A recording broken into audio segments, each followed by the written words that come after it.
या जनआशीर्वाद यात्रेची आज 14वा दिवस. त्या 14 दिवसापूर्वी मंगळवेढचा आणि या पंढरपूरच्या तमाम लोकांचं आराध्य दैवत असणाऱ्या हुन्नूरच्या बिरोबाच्या चरणी नतमस्तक होऊन या जनआशीर्वाद यात्रेला सुरुवात केली होती. आणि 13 दिवसामध्ये वेगवेगळ्या गावात मुक्काम करून जवळजवळ तब्बल 80हून अधिक गावात त्या ठिकाणी जाऊन प्रत्यक्ष भारतनानाने जोडलेल्या 2009च्या पूर्वीपासूनच्या जीवाभावाची ऋणानुबंधातली सर्व वडीलधारी प्रमुख लोक, पदाधिकारी, माता भगिनींचा आशीर्वाद त्या ठिकाणी घेऊन गावागावापर्यंत, वाड्या वस्त्यापर्यंत जाऊन त्या ठिकाणी 13 दिवस त्या ठिकाणी मंगळवेढचा गाव दौरा पूर्ण करून आज 14व्या दिवशी त्या ठिकाणी पंढरपूर तालुक्यातील सिद्धेवाडी गावात त्या ठिकाणी जनआशीर्वाद यात्रेच्या निमित्तानं सुरुवात केल्यानंतर तालुक्यातल्या, या भागातल्या आणि तालुक्यातल्या भारतनानाच्या खांद्याला खांदा लावून काम करणारे अनेक वडीलधारी प्रमुख पदाधिकारी, तरुण सहकारी, या मतदारसंघातले तमाम त्या ठिकाणी शेतकरी या जनआशीर्वाद यात्रेच्या निमित्ताने एकत्रित येऊन पंढरपूर तालुक्यातल्या स्वागताला आणि आशीर्वाद देण्यासाठी सर्वजण एकवटले होते. या जनआशीर्वाद यात्रेचा प्रचंड आत्तापर्यंतचा पाहता तो उत्स्फूर्त प्रतिसाद बघून नक्कीच नानांच्या विचाराशी जोडलेला प्रत्येक माणूस, व्यक्ती, शेतकरी, माता भगिनी, तरुण सहकारी आशीर्वाद देण्याच्यासाठी येणाऱ्या आगामी काळात त्या ठिकाणी माझ्या पाठीशी ताकदीनिशी आहेत, हे या आशीर्वाद यात्रेच्या निमित्तानं मला त्या ठिकाणी दिसून आलं. दादा, नागरिकांची काय मागणी? नाही, नागरिकांची, कारण एकीकडं भारतनानांचा 11 वर्षाचा काळ इथल्या तमाम मायबाप जनतेने, मतदारसंघातल्या वडीलधाऱ्यांनी बघितलेला आहे. लोकप्रतिनिधी म्हणून निवडून गेल्यानंतर भारतनानांनी गट, तट किंवा पक्षीय, गाव पातळीच्या त्या ठिकाणी विकासाची कामं केली. एखाद्या विचाराचा सरपंच असेल किंवा विचाराच्या विरोधातला जरी एखादा सरपंच किंवा गावातला प्रमुख निधी मागायला गेल्यानंतर भारतनानांच्याकडून 11 वर्षाच्या काळात कधीच दुजाभावाची, चुकीची वागणूक, द्वेषाची, सूडबुद्धीची वागणूक कधीच त्या ठिकाणी मिळाली नव्हती. पण नानांच्या दुःखद निधनानंतर झालेल्या पोटनिवडणुकीच्या नंतर या विद्यमान आमदारांनी आणि त्यांच्या सरकारने शेतकऱ्यांच्यावरती, या भागातल्या प्रमुख नागरिकांच्यावरती किंवा गावातले सरपंच असतील, प्रमुख लोकांच्यावरती जी दुजाभावाची आणि चुकीची वागणूक आहे, निधी मागायला गेल्यानंतर आमच्या पक्षात या, गटात या, आमचं काम करा, मगच तुम्ही जर निधी देतो, ही लोकप्रतिनिधीची, आमदारांची भावना असेल तर ही या मतदारसंघातली चुकीची त्या ठिकाणी पावलं किंवा चुकीचा प्रकार आज सगळे वडीलधारी शेतकरी त्या ठिकाणी ओळखून आहेत. आणि गावोगाव गेल्यानंतर या तक्रारी त्यांनी उठवून या जनआशीर्वाद यात्रेच्या निमित्तानं जवळजवळ मंगळवेढ्यातल्या 80 गावात 45 ते 50हून अधिक सरपंच आणि गुप्त पद्धतीने मला अनेक लोकांनी भेटून त्या ठिकाणी सांगितलेलं आहेत.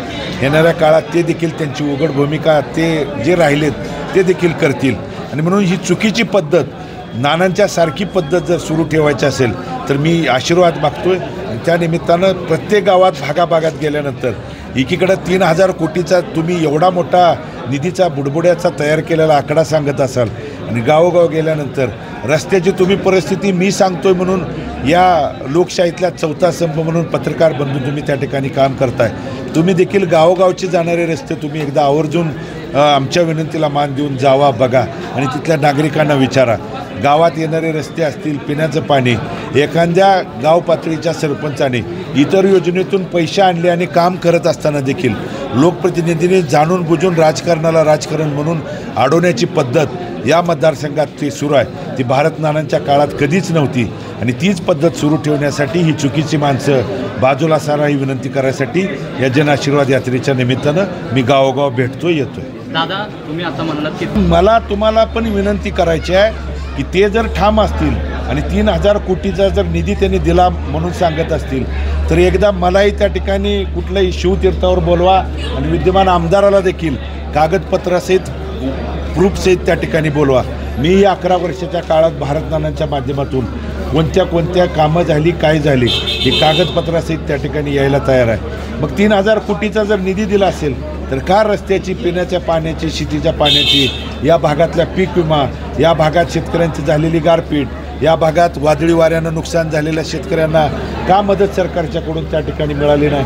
मग एवढं जर यांचं सरकारमध्ये वजन असतं, यांचं सरकार आहे, एवढं जर निधी हे आणला म्हणून जर सांगतच असतील आणि सरकारमध्ये एवढं वजन असेल तर का मग मंगळवेढा तालुका यावर्षी दुष्काळाच्या यादीत बसला नाही? एक दुष्काळाच्या यादीत एक तालुका जर बसवता येत नसेल तर यांनी निधी आणला आहे हे खरं का खोटं हे तुम्ही देखील तपासून बघा. आणि जर माझ्यावरती त्या ठिकाणी बोलायला कोणताही त्यांच्याकडे मुद्दा नसल्यामुळं नॉट रिचेबल म्हणून जर माझ्यावरती आरोप करत असतील तर मला तुमच्या माध्यमातून त्यांना आव्हान आहे. पोटनिवडणूक झाल्यापासून त्यांनी त्यांच्या सोशल मीडियाच्या माध्यमातून या 3.5 पावणे 4 वर्षात कुठं त्यांनी सार्वजनिक सुखदुःखाच्या प्रसंगात एखाद्या सार्वजनिक ठिकाणी कार्यक्रमाला कुठं ते उपस्थित राहिले आणि मी देखील कुठं उपस्थित राहिलो हे माझ्या सोशल मीडियाच्या अकाउंटवरून तारखेसहित तुम्हाला दाखवू शकतो.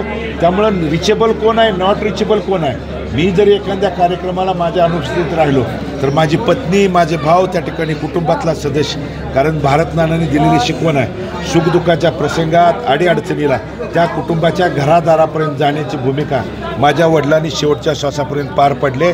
तीच भूमिका त्या ठिकाणी पार पडली आहे. आणि सध्याच्या जनआशीर्वाद यात्रेचा वाढता प्रतिसाद पाहता लोकप्रतिनिधीच्या पायाखालची वाळू सरकले आणि म्हणून माझ्यावरती नॉट रिचेबल म्हणून जर तुम्ही आरोप करत असाल तर तुम्ही रिचेबल राहिला असं जर तुम्हाला वाटत असेल तर रिचेबल राहून तुम्ही किती दिवे लावलेत हे तरी एकदा तालुक्यात येऊन सोक्षमोक्ष तुमच्या पुढं सांगा. आकडा सांगताय ना तर कागदोपत्रासहित सांगा.